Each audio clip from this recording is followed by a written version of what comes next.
Alright everyone, I hope everyone is doing well. My name is Justin Folks, and today we're going to be previewing the 2025 Stanley Cup Final between the Edmonton Oilers and Florida Panthers, and we'll also be combining what we learned from each series. So we'll be reviewing the conference finals, how both teams ultimately are meeting up for a rematch to last year.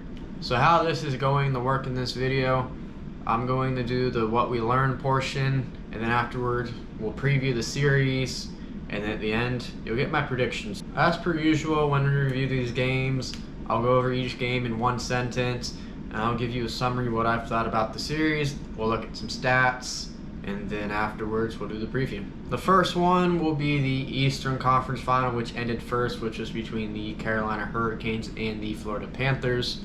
Game 1, Florida comes out right out of the gates against a lackluster Carolina team to win with ease. Game 2, Florida shuts out Carolina in a dominant win with the top 6 shining bright.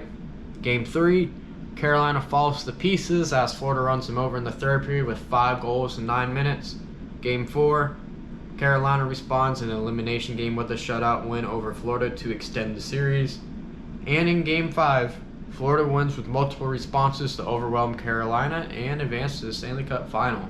This honestly was a very hard series to watch. It really wasn't even close. It just appeared Carolina completely shut down. And the other crazy thing is Florida just got done playing an elimination game against Toronto. They ended up winning that one with ease. It just seemed like Carolina really wasn't ready for the smoke. I feel that's the best way to put it. I thought a lot of their players looked awful out there. They didn't really help their goaltenders. I can blame a bunch of people. And then on the Florida end, they also showed that they can get through adversity, such as in Game 3, for example.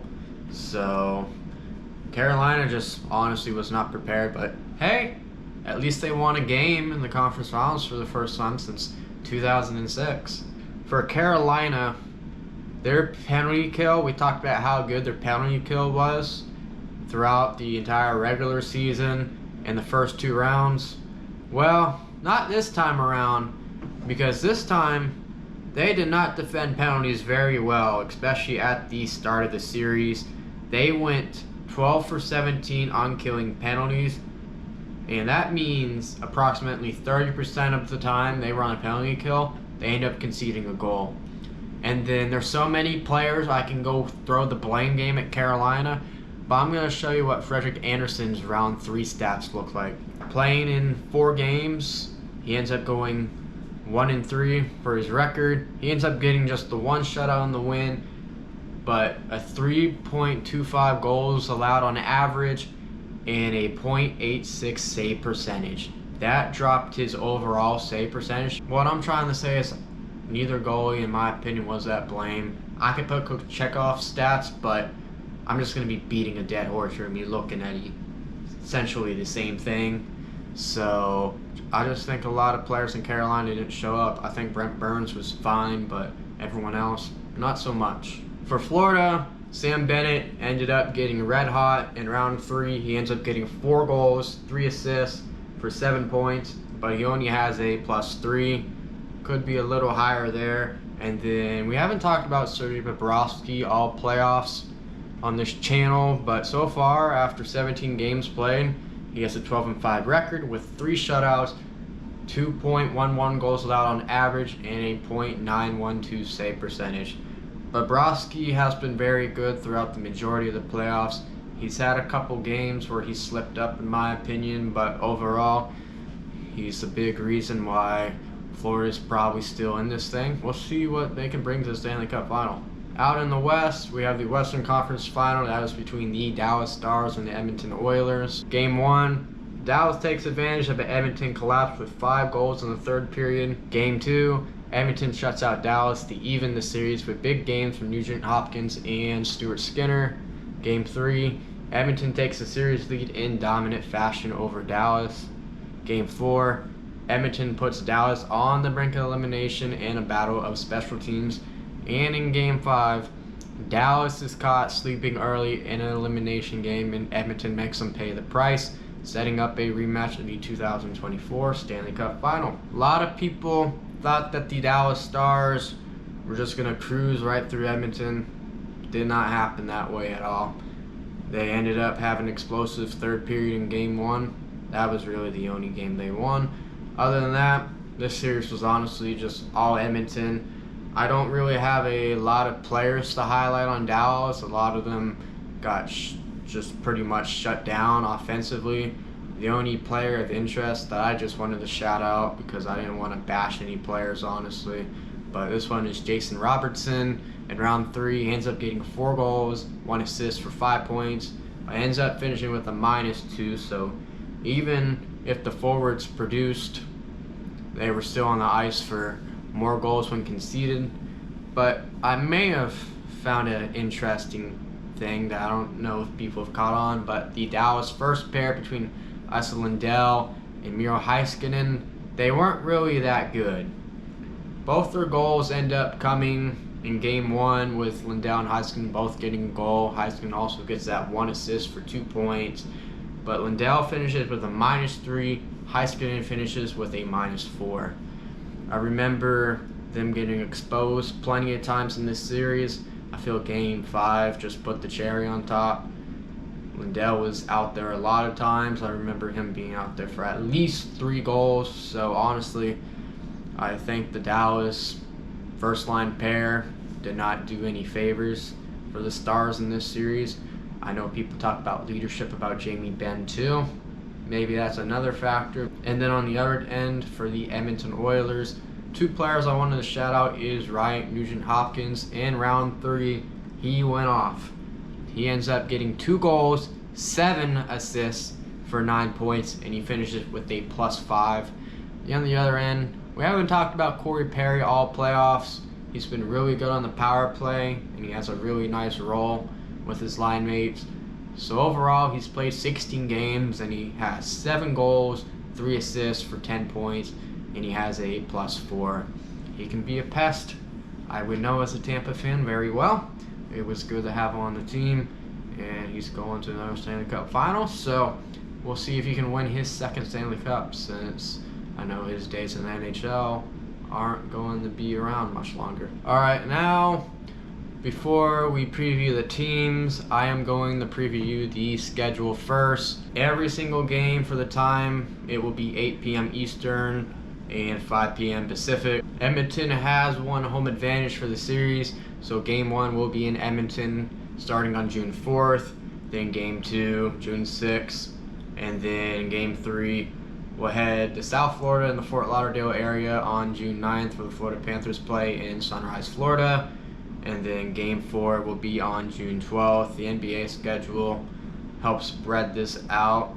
Game 5, if necessary, they'll go back to Edmonton on June 14th.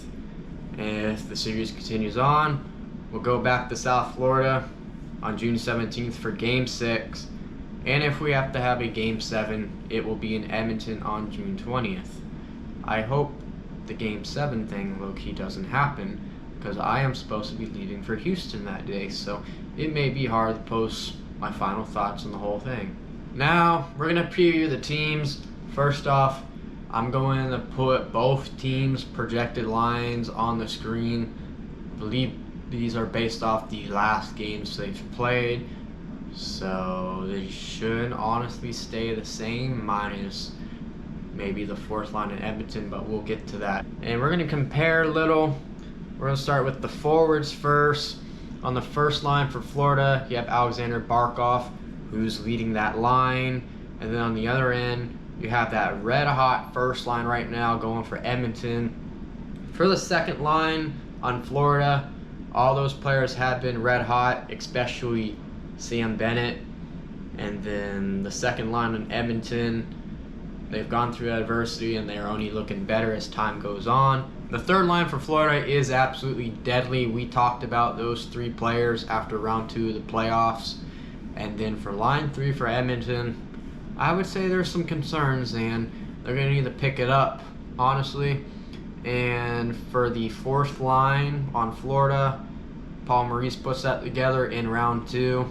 They're starting to slow down a little bit, So if you see the scratches below, I wonder if that's where Boquist ends up finding his way back into the lineup. I'm not sure if we'll see Jeff Skinner in game 1. Connor Brown is injured, but Frederick could end up at the left wing with Connor Brown at the right wing and Adam Henrique centering the fourth line. We'll have to see, but I'm going to keep it how it is. For our defensive pairs, we have Gustav Forsling and Aaron Ekblad. The top pair, they've got better as the playoffs went on. And what Edmonton has been looking for, they finally get their guys back together, as Ekholm's been out pretty much the entire postseason minus the last game. So that's going to be a big momentum booster for them. For the second line, I feel both of these kind of balance out a little. I like Steph Jones a lot. And then for both third line defenses, I feel they both are shut down. I feel those guys on Florida can be a little more physical, honestly. But Edmonton, they've been really good too.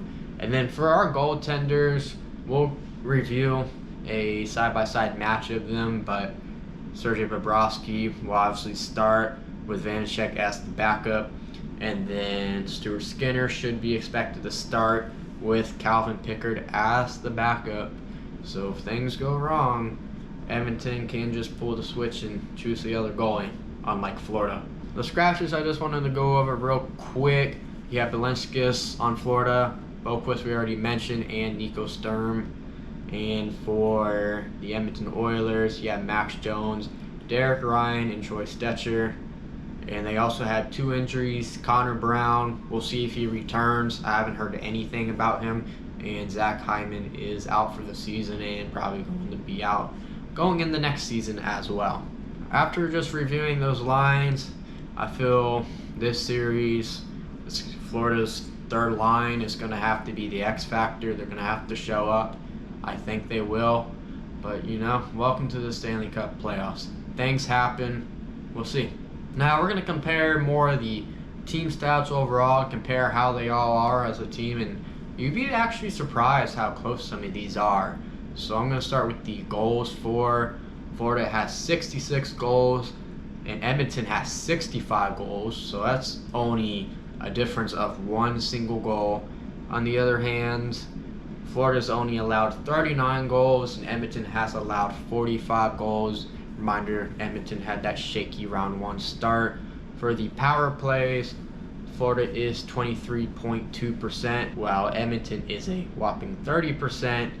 And when we're talking penalty kills, Florida is number 1 in the NHL for the Stanley Cup playoffs right now with the 87.9%.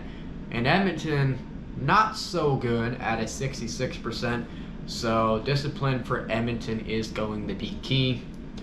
For our goals leader, we have Sam Bennett, who is red hot right now with 10 goals, and then Leon Draisaitl currently with 7 goals. For our assist leader, which will also be points leaders, we have Alexander Barkov with 11 assists for 17 points, and Connor McDavid 20 assists for 26 points. I wanted to put a little cool stat in there. We have Anton Lundell on that third line for Florida. He has a plus 12, and then Jake Wallman, who is currently on the third defensive pair for Edmonton, he has a plus 12. I really like Jake Wallman right now, but then you also really got to like that entire Florida third line. So we'll just have to see how Jake Wallman and John Klingberg end up pairing up. Now we're going to compare the projected starting goaltenders. First one, we're going to have Sergei Bobrovsky. We've already went over his stats earlier in the video. And on the other hand, we have Stuart Skinner, who has a 6-4 record, 3 shutouts, like Bobrovsky. His goals allowed on average drops down to 2.53, and his save percentage is now .904. His save percentage around round 1 was close to a whole 10% below that, and now it's just going way up. There's shutouts lately, so maybe Skinner's going to be carrying on some momentum here coming in the Stanley Cup Final. That would be something to watch for sure. Also, I put a little fun stat in there too, comparing the 2 coaches. We have Paul Maurice in his 4th Stanley Cup Final. His first Stanley Cup came last year. The other 3 times he's gone to the Stanley Cup Final, he has ultimately lost. And on the other hand, for the Edmonton Oilers, with their head coach in his second season, Chris Nobla, he's in his second Stanley Cup Final. Obviously, he lost last year, so this is really a redemption tour for the Edmonton Oilers more than not, while the Florida Panthers try to keep the Stanley Cup in the state of Florida. So overall, I feel we actually do have a very exciting Stanley Cup Final set up after we dealt with a really boring conference finals, and round 2 is getting just a tad boring, but so hopefully the action really ramps up in the Stanley Cup Final. Now it is time for me to make my prediction. Ultimately, my bracket was wrong. If you haven't seen my previous videos, we've been updating the bracket every single time, and we have to do that again. So we have the Edmonton Oilers, who we already had going into the Stanley Cup Final as of the last round, and they are here. Carolina did not make it, so we have the Stanley Cup Champions, the Florida Panthers, coming up. So based on what I went with at the start of the playoffs, we're going to try to be consistent here, and it's up to me to convince you why I believe that a certain team will win. I had Edmonton going to the second round on Florida, who I thought was going to get knocked out in the first round respectfully, because I had a lot of uncertainty behind them. I hope you see what kit I'm wearing right now. And I just want to let you know, the Stanley Cup is coming back to Canada. The Edmonton Oilers, we're doing it. All right, let me act a little more serious here. So I'm going to say we're going to see Edmonton win this thing in 6 games. I like how the Edmonton Oilers have been dealing with adversity throughout their playoffs, honestly. They've been making adjustments here and there, and honestly, I just feel their team is getting better as well. Some players are getting really hot on the Florida Panthers. Some players are getting a little cold, but also hot. You can go either way with this series, honestly, but I think Connor McDavid and his team, they've matured from last year, honestly, and this one's going to be their year. I don't think the Stanley Cup has ever been in Canada in my lifetime, so that would be cool, especially that I'm a Tampa Bay Lightning fan. But I might even being biased with this one. I was wanting the best for Florida last year. This year, I had different opinions. I think I'll share them at the end of the playoffs, so what I've thought about like every single team. We'll do like a report card and everything in the last video, and then I'll have one more NHL video coming out at the end of the month. So hope you ended up enjoying this video. You enjoy the Stanley Cup Finals. It should be a good one. I think off topic, the NBA Finals, whatever we get, it'll be a good one too. So other than that, just want to say thanks for watching. Thanks for the support as always, and I hope to see you soon. Take care.